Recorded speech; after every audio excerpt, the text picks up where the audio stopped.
ಸಿದ್ದರಾಮಯ್ಯ ಹಾಗೇನೆ ಶ್ರೀನಿವಾಸ್ ಪ್ರಸಾದ್ ಅವರ ಭೇಟಿ ವಿಷಯವಾಗಿ ಬಿಜೆಪಿ ನಾಯಕರು ಕೂಡ ಪ್ರತಿಕ್ರಿಯೆಯನ್ನು ಕೊಟ್ಟಿದ್ದಾರೆ. ಪ್ರತಿಪಕ್ಷ ನಾಯಕ ಆರ್ ಅಶೋಕ್ ಅವರು ಮಾತನಾಡಿದ್ದಾರೆ.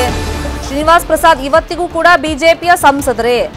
ಈಗ ಸಿದ್ದರಾಮಯ್ಯ ಮತ್ತು ಶ್ರೀನಿವಾಸ್ ಪ್ರಸಾದ್ ಪರಸ್ಪರ ಕೆಟ್ಟದಾಗಿ ಹಿಂದೆ ಬೈದಾಟ ಮಾಡಿಕೊಂಡಿದ್ರು. ಸಿದ್ದರಾಮಯ್ಯ ವಂಚಕ ದ್ರೋಹಿ ಅಂತೆಲ್ಲ ಶ್ರೀನಿವಾಸ್ ಪ್ರಸಾದ್ ಅವರು ಮಾತಾಡಿದ್ರು. ಮಾನ ಮರ್ಯಾದೆ ಬಿಟ್ಟು ಸಿದ್ದರಾಮಯ್ಯ ಶ್ರೀನಿವಾಸ್ ಪ್ರಸಾದ್ ಮನೆಗೆ ಹೋಗಿದ್ದಾರೆ ಅಂತ ಹೇಳಿ ಆರ್ ಅಶೋಕ್ ಕಿಡಿಕಾರಿ.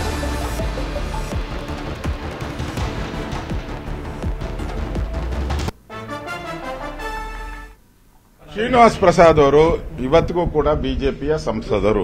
ಸಿದ್ದರಾಮಯ್ಯನವರು ಶ್ರೀನಿವಾಸ್ ಪ್ರಸಾದ್ ಮನೆಗೆ ಹೋಗಿದ್ದಾರೆ ಅಂತ ಹೇಳಿದ್ರೆ ಬೀದಿಗಳಲ್ಲಿ ಶ್ರೀನಿವಾಸ್ ಪ್ರಸಾದ್ ಮತ್ತು ಸಿದ್ದರಾಮಯ್ಯನವರು ಕೆಟ್ಟ ಪದಗಳಲ್ಲಿ ಒಬ್ಬರನ್ನೊಬ್ಬರು ಬೈದಾಡ್ಕೊಂಡಿದ್ದಾರೆ. ನೀನ್ ಮಕನೇ ನೋಡಲ್ಲ ಅಂತ ಹೇಳಿದ್ದಾರೆ ಶ್ರೀನಿವಾಸ್ ಪ್ರಸಾದ್ ಅವರು. ದ್ರೋಹ ಬಗ್ದೆ ನೀನು ವಂಚಕ, ಮೋಸಗಾರ, ರಾಜಕೀಯದಲ್ಲಿ ನಿನ್ನಷ್ಟು ಕೆಟ್ಟ ಮನುಷ್ಯನ ನಾವು ನೋಡೇ ಇಲ್ಲ, ಅಧಿಕಾರಕ್ಕೋಸ್ಕರ ಎಲ್ಲಾ ಪಾರ್ಟಿಗೂ ಜಂಪ್ ಹೊಡೆಯುವಂತ ಸಿದ್ದರಾಮಯ್ಯ ಅಂತ ಈ ತರ ಸ್ಟೇಟ್ಮೆಂಟ್ ಕೊಟ್ಟಿದ್ದಾರೆ. ಆಕ್ಚುಲಿ ಶ್ರೀನಿವಾಸ್ ಪ್ರಸಾದ್ ಅವರು ಸಿದ್ದರಾಮಯ್ಯನ ಮನೆಗೆ ಹೋಗಿಲ್ಲ, ಸಿದ್ದರಾಮಯ್ಯನವರು ಶ್ರೀನಿವಾಸ್ ಪ್ರಸಾದ್ ಮನೆಗೆ ಹೋಗಿದ್ರು. ಮಾನ ಮರ್ಯಾದೆ ಇದ್ದಿದ್ರೆ, ಗೌರವ ಇದ್ದಿದ್ರೆ ಒಬ್ಬ ಮುಖ್ಯಮಂತ್ರಿಯಾಗಿ ಹೋಗ್ಬಾರ್ದಾಯ್ತು. ಹೋಗಿದ್ದಾರೆ ಅಂದ್ರೆ ಇವ್ರು ಕಾಂಗ್ರೆಸ್ ಅವರಿಗೆ ಮಾನ ಮರ್ಯಾದೆ ಎಲ್ಲ ಬಿಟ್ಟು ಹೋಗಿದ್ದಾರೆ ಅಂತ. ಇಷ್ಟೆಲ್ಲ ಬೈದ ಮೇಲೂ ಅವ್ರ ಮನೆಗೆ ಹೋಗಿದ್ದಾರೆ ಅಂದ್ರೆ ನಿಜಕ್ಕೂ ಮಾನ ಮರ್ಯಾದೆ ಬಿಟ್ಟು ಹೋಗಿದ್ದಾರೆ. ಒಬ್ಬ ಮುಖ್ಯಮಂತ್ರಿಯಾಗಿ ಸಿದ್ದರಾಮಯ್ಯನವರ ಈ ನಡವಳಿಕೆ ವೋಟ್ಗೋಸ್ಕರ ಏನೇ ಮಾನ ಮರ್ಯಾದೆ ಕಳ್ಕೊಂಡು ಬೇಕಾದ್ರೆ ನಾನು ಇರ್ತೀನಿ ಅನ್ನೋದಾದ್ರೆ ಪಾರ್ಟಿಯಿಂದ ಪಾರ್ಟಿಗೆ ಜಂಪ್ ಹೊಡೆಯುವಂತ ಸಿದ್ದರಾಮಯ್ಯನವ್ರಿಗೆ ಮಾತ್ರ ಇದು ಸಾಧ್ಯ, ಬೇರೆಯವ್ರಿಗೆ ಯಾರಿಗೂ ಸಾಧ್ಯ. ಇದೇ ವಿಚಾರವಾಗಿ ಇನ್ನಷ್ಟು ಡೀಟೇಲ್ ಆಗಿ ಇನ್ಫಾರ್ಮೇಶನ್ ಕೊಡೋದಕ್ಕೆ ನೇರ ಸಂಪರ್ಕದಲ್ಲಿ ಜಾಯ್ನ್ ಆಗಿದ್ದಾರೆ ನಮ್ಮ ಪೊಲಿಟಿಕಲ್ ಬ್ಯೂರೋ ರಿಪೋರ್ಟರ್ ಕೃಷ್ಣ. ಶತಾಯ ಗತಾಯ ಚಾಮರಾಜನಗರ ಗೆಲ್ಲೇಬೇಕು ಅಂತ ಸಿಎಂ ಸಿದ್ದರಾಮಯ್ಯ ಹಠಕ್ ಬಿದ್ದಿದ್ದಾರೆ. ಈ ದ್ವೇಷವನ್ನು ಮರೆತು ಅವರು ಶ್ರೀನಿವಾಸ್ ಪ್ರಸಾದ್ ಭೇಟಿ ಮಾಡಿದ್ದಾರೆ. ಹಿಂದೆ ಸುನಿಲ್ ಬೋಸ್ ಮಹದೇವಪ್ಪಗೂ ಹೋಗಿ ಭೇಟಿ ಮಾಡಿ ಅಂತ ಮುಂಚೆ ಹೇಳಿದ್ರು ಅವರು. ಆ ಸೂಚನೆಯಂತೆ ಭೇಟಿನೂ ಆಗಿತ್ತು. ಸೊ ಈ ಭೇಟಿ ಮಾತುಕತೆ ಶ್ರೀನಿವಾಸ್ ಪ್ರಸಾದ್ ಅವರು ಪರೋಕ್ಷವಾಗಿ ಕಾಂಗ್ರೆಸ್ ಸಪೋರ್ಟ್ ಮಾಡ್ತಿರೋದು ಬಿಜೆಪಿಗೆ ಯಾವ ತರ ಒಂಥರ ಇಕ್ಕಟ್ಟಿನ ಪರಿಸ್ಥಿತಿ ಆಗಿದೆ, ಟೆನ್ಷನ್ ತಂದಿಟ್ಟಿದೆ.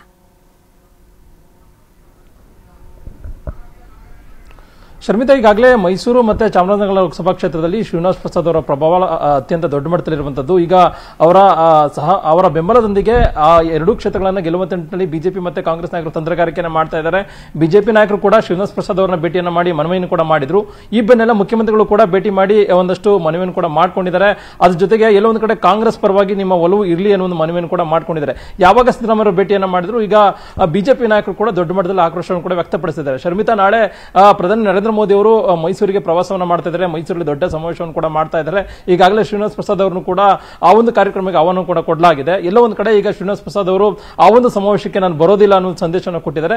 ಸಹಜವಾಗಿಯೇ ಈ ಒಂದು ಹೇಳಿಕೆ ರಾಜ್ಯ ಬಿಜೆಪಿ ನಾಯಕರಿಗೆ ಮತ್ತು ಹೈಕಮಾಂಡ್ ನಾಯಕರಿಗೂ ಕೂಡ ದೊಡ್ಡ ಮಟ್ಟದ ಮುಜುಗರವನ್ನು ತರಿಸಿರುವಂತದ್ದು. ಯಾಕಂದ್ರೆ ಈಗಾಗಲೇ ಮೈಸೂರು ಮತ್ತು ಚಾಮರಾಜನಗರ ಭಾಗದಲ್ಲಿ ಶ್ರೀನಿವಾಸ್ ಪ್ರಸಾದ್ ಅವರು ಒಂದು ರೀತಿ ದಲಿತ ಬಲಗೈ ಸಮುದಾಯದ ಪ್ರಬಲ ನಾಯಕರಾಗಿದ್ದಾರೆ. ಅವರ ಮುಖಾಂತರವಾಗಿಯೇ ಒಂದಷ್ಟು ಅವರು ಬೆಂಬಲ ಬಂತು ಅಂದ್ರೆ ಸಹಜವಾಗಿಯೇ ಆ ಭಾಗದಲ್ಲಿ ಗೆಲ್ಲಬಹುದು ಅನ್ನುವಂಥದ್ದು ಮುಖ್ಯಮಂತ್ರಿಗಳು ಮತ್ತೆ ಬಿಜೆಪಿ ನಾಯಕರ ತಂತ್ರಗಾರಿಕೆ ಆಗಿದೆ. ಈಗಾಗಲೇ ಮುಖ್ಯಮಂತ್ರಿ ಸಿದ್ದರಾಮಯ್ಯ ಈ ಹಿಂದೆ ನಡೆದಂತ ಘಟನೆಗಳು ಏನಿದ್ರು ಕೂಡ ಅದನ್ನೆಲ್ಲ ಬದಿಗೊತ್ತು ಅಂತಿಮವಾಗಿ ಶ್ರೀನಿವಾಸ್ ಪ್ರಸಾದ್ ಅವರನ್ನ ಭೇಟಿಯನ್ನು ಮಾಡೋದ್ರ ಮುಖಾಂತರವಾಗಿ ಬೆಂಬಲವನ್ನು ಕೂಡ ಕೋರಿದ್ದಾರೆ. ಮತ್ತೆ ಶ್ರೀನಿವಾಸ್ ಪ್ರಸಾದ್ ಅವರು ಕೂಡ ಇಲ್ಲೊಂದು ಕಡೆ ಬಿಜೆಪಿಗೆ ಸಡ್ಡನ್ನು ಹೊಡೆಯೋದ್ರ ಮುಖಾಂತರವಾಗಿ ಕಾಂಗ್ರೆಸ್ಗೆ ಒಂದು ರೀತಿ ಬೆಂಬಲವನ್ನು ಕೊಡುವಂತ ನಿಟ್ಟಿನಲ್ಲಿ ಪರೋಕ್ಷವಾದಂತಹ ಸಂದೇಶವನ್ನು ಕೊಟ್ಟಿರುವಂತದ್ದು. ಹೀಗಾಗಿ ಈ ಒಂದು ನಡೆ ಇದೀಗ ಬಿಜೆಪಿ ನಾಯಕರಿಗೆ ಇಕ್ಕಟ್ಟಿಗೆ ಸಿಲುಕಿಸಿರುವಂತದ್ದು. ಈಗಾಗಲೇ ಬಿ.ವೈ. ವಿಜೇಂದ್ರ ಅವರು ಕೂಡ ಶ್ರೀನಿವಾಸ್ ಪ್ರಸಾದ್ ಅವರ ಭೇಟಿಯನ್ನು ಮಾಡೋದ್ರ ಮುಖಾಂತರವಾಗಿ ಮನವಿಯನ್ನು ಕೂಡ ಮಾಡ್ಕೊಂಡಿದ್ರು. ಆದ್ರೆ ಶ್ರೀನಿವಾಸ್ ಪ್ರಸಾದ್ ಅವರು ಅಂತಿಮವಾಗಿ ಎಲ್ಲ ಒಂದು ಕಡೆಗೆ ಈಗ ಬಿಜೆಪಿ ಬದಲು ಕಾಂಗ್ರೆಸ್ ನತ್ತ ಮುಖ ಮಾಡಿದ್ದಾರೆ ಅನ್ನೋ ಬಗ್ಗೆ ಕೂಡ ಹೇಳಲಾಗ್ತಾ ಇದೆ. ಹೀಗಾಗಿ ನಾಳಿನ ಸಮಾವೇಶದಲ್ಲೂ ಕೂಡ ಶ್ರೀನಿವಾಸ್ ಪ್ರಸಾದ್ ಅವರು ಬಂದಿಲ್ಲ ಅಂತಂದ್ರೆ ಸಹಜವಾಗಿಯೇ ಒಂದು ರೀತಿ ಬಿಜೆಪಿಗೆ ದೊಡ್ಡ ಮಟ್ಟದಲ್ಲಿ ಮುಜುಗರ ಮತ್ತೆ ಹಿನ್ನಡೆ ಉಂಟಾಗುವಂತ ಸಾಧ್ಯತೆ ಇದೆ. ಯಾಕಂದ್ರೆ ಈಗಾಗಲೇ ಶ್ರೀನಿವಾಸ್ ಪ್ರಸಾದ್ ಅವರ ಮುಖಾಂತರವಾಗಿಯೇ ಕಳೆದ ಲೋಕಸಭಾ ಚುನಾವಣೆಯಲ್ಲಿ ಕೂಡ ಗೆಲುವನ್ನು ಸಾಧಿಸುವಂತ ನಿಟ್ಟಿನಲ್ಲಿ ರಾಜ್ಯದ ಬಿಜೆಪಿ ನಾಯಕರು ಕೂಡ ಸಕ್ಸಸ್ ಅನ್ನ ಕಂಡಿದ್ರು. ಈಗ ಬರ್ತಕ್ಕಂಥ ಲೋಕಸಭಾ ಚುನಾವಣೆಯಲ್ಲಿ ಕೂಡ ಅವರ ಬೆಂಬಲವನ್ನು ಕೂಡ ಕೋರಿದ್ರು. ಮತ್ತೆ ಎಲ್ಲೋ ಒಂದು ಕಡೆ ನಿರೀಕ್ಷೆಯನ್ನು ಕೂಡ ಮಾಡ್ಕೊಂಡಿದ್ರು. ಅಂತಿಮವಾಗಿ ನಮಗೆ ಬೆಂಬಲವನ್ನ ಕೊಡ್ತಿರುವಂತದ್ದು. ಈಗ ಬಿಜೆಪಿ ನಾಯಕರಿಗೆ ಈ ಒಂದು ನಡೆ ಇದೀಗ ಶ್ರೀನಿವಾಸ್ ಪ್ರಸಾದ್ ಅವರ ನಡೆ ಏನಿದೆ ಅದ್ರ ರೀತಿ ಶಾಕ್ ಅನ್ನು ತರಿಸಿರುವಂತದ್ದು ನೋಡ್ಬೇಕಾಗುತ್ತೆ. ಈಗಾಗಲೇ ಮುಖ್ಯಮಂತ್ರಿಗಳು ಯಾವಾಗ ಭೇಟಿ ಮಾಡಿ ಅವ್ರ ಜೊತೆ ಮಾತುಕತೆ ನಡೆಸಿದ್ರು. ಈ ಮಧ್ಯದಲ್ಲಿ ಬಿಜೆಪಿ ಅಲರ್ಟ್ ಆಗಿದೆ. ಶ್ರೀನಿವಾಸ್ ಪ್ರಸಾದ್ರನ್ನ ಈಗ ಬಿಜೆಪಿ ಶತಾಯಗತಾಯ ಮಾತನಾಡಿಸೋ ಪ್ರಯತ್ನ, ಸಂಧಾನ ಮಾಡೋ ಪ್ರಯತ್ನ, ನಾಳೆ ಮೋದಿ ಬಂದಾಗ ಮೋದಿಯವ್ರ ಜೊತೆ ಮಾತನಾಡಿಸೋ ಪ್ರಯತ್ನ, ವಿಜಯೇಂದ್ರ ಅವರು ಕಾಲ್ ಮಾಡಿರೋದು, ಯಡಿಯೂರಪ್ಪನವರು ಭೇಟಿ. ಸೊ ಈ ರೀತಿ ಪ್ರಕ್ರಿಯೆಗಳು ಬಿಜೆಪಿಯಲ್ಲಿ ನಡೀತಾ ಇದೆ. ಬಿಜೆಪಿ ಯಾವ ತರ ಅಲರ್ಟ್ ಆಗಿದೆ, ಇದಕ್ಕೆ ಒಪ್ಕೊಳ್ತಾರಾ ಶ್ರೀನಿವಾಸ್ ಪ್ರಸಾದ್ ಅವರು? ಶರ್ಮಿತಾ, ಸದ್ಯಕ್ಕಂತೂ ಶ್ರೀನಿವಾಸ್ ಪ್ರಸಾದ್ ಅವರು ಎಲ್ಲೋ ಒಂದ್ ಕಡೆ ಒಪ್ಕೊಳ್ಳುವಂತದ್ದು ಅನುಮಾನ ಆಗಿದೆ. ಯಾಕಂದ್ರೆ ಶ್ರೀನಿವಾಸ್ ಪ್ರಸಾದ್ ಅವರು ತಮ್ಮ ಅಳಿಯರಿಗೆ ಟಿಕೆಟ್ ಅನ್ನು ಕೊಡಬೇಕು ಅಂತ ಡಿಮ್ಯಾಂಡ್ ಅನ್ನ ಮಾಡಿದ್ರು. ಆದ್ರೆ ಹೈಕಮಾಂಡ್ ನಾಯಕರು ಮತ್ತೆ ರಾಜ್ಯ ಮಟ್ಟದ ನಾಯಕರು ಅದಕ್ಕೆ ಕಿಮ್ಮತ್ತನ್ನ ಕೊಟ್ಟಿಲ್ಲ. ಹೀಗಾಗಿ ಇದೇ ಒಂದು ನಡೆ ಈಗ ಅಸಮಾಧಾನಕ್ಕೆ ಕಾರಣವಾಗಿರುವಂತದ್ದು. ತಾನು ನಿವೃತ್ತಿ ಹೊಂದಿದ್ರು ಕೂಡ ತಾವು ಕೇಳಿದಂತವರಿಗೆ ಟಿಕೆಟ್ ಕೊಡಲಿಲ್ಲ ಅನ್ನುವಂಥದ್ದು ಅಸಮಾಧಾನ ಇರುವಂತದ್ದು ಶ್ರೀನಿವಾಸ್ ಪ್ರಸಾದ್ ಅವರ ಬಳಿ. ಆ ಕಾರಣಕ್ಕೋಸ್ಕರವಾಗಿಯೇ ಈಗ ಬಿಜೆಪಿ ವಿರುದ್ಧವಾಗಿ ರೆಬಲ್ ಆಗಿರುವಂತದ್ದು. ಈಗಾಗಲೇ ಯಾವಾಗ ಮುಖ್ಯಮಂತ್ರಿಗಳು ಭೇಟಿಯನ್ನ ಮಾಡಿದ್ರು ಅದಾದ ಬೆನ್ನಲ್ಲೇ ಬಿ ವಿಜೇಂದ್ರ ಅವರು ಕೂಡ ದೂರವಾಣಿ ಮುಖಾಂತರವಾಗಿ ಮಾತುಕತೆ ನಡೆಸುವ ಕೆಲಸವನ್ನು ಕೂಡ ಮಾಡಿದ್ದಾರೆ. ಮತ್ತೆ ನಾಳೆ ಮಾಜಿ ಮುಖ್ಯಮಂತ್ರಿ ಬಿ ಎಸ್ ಯಡಿಯೂರಪ್ಪನವರು ಕೂಡ ಅವರ ಮನೆಗೆ ತೆರಳಿ ಅವರ ಬೆಂಬಲವನ್ನು ಕೋರುವಂತ ನಿಟ್ಟಿನಲ್ಲಿ ಕೂಡ ಸಜ್ಜಾಗಿರುವಂತದ್ದು. ಇವತ್ತು ಬಿಜೆಪಿ ವಿಸ್ತೃತವಾಗಿರತಕ್ಕಂಥ ರಾಧಾಮೋಹನ್ ದಾಸ್ ಅಗರ್ವಾಲ್ ಅವರು ಕೂಡ ಮೈಸೂರಿಗೆ ತೆರಳುತ್ತಾ ಇರುವಂತದ್ದು.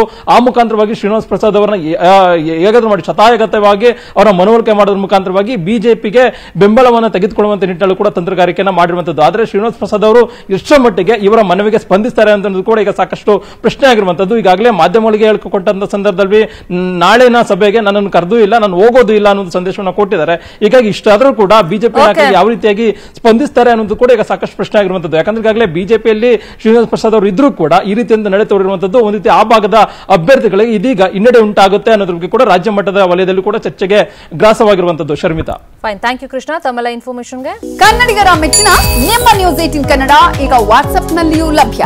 ಕರ್ನಾಟಕ ಮತ್ತು ದೇಶ ವಿದೇಶದ 360 ಡಿಗ್ರಿ ಸುದ್ದಿ ವಿವರವನ್ನ ನೀವು ನಿಮ್ಮ ಕೈ ಬೆರಳುಗಳಲ್ಲಿಯೇ ಪಡೆಯೋದಿಕ್ಕೆ ಈ QR ಕೋಡ್ ಅನ್ನ ಸ್ಕ್ಯಾನ್ ಮಾಡಿ. ನಮ್ಮ ಚಾನೆಲ್ ಅನ್ನ ಫಾಲೋ ಮಾಡಿ, ನೋಟಿಫಿಕೇಶನ್ ಆನ್ ಮಾಡಿ.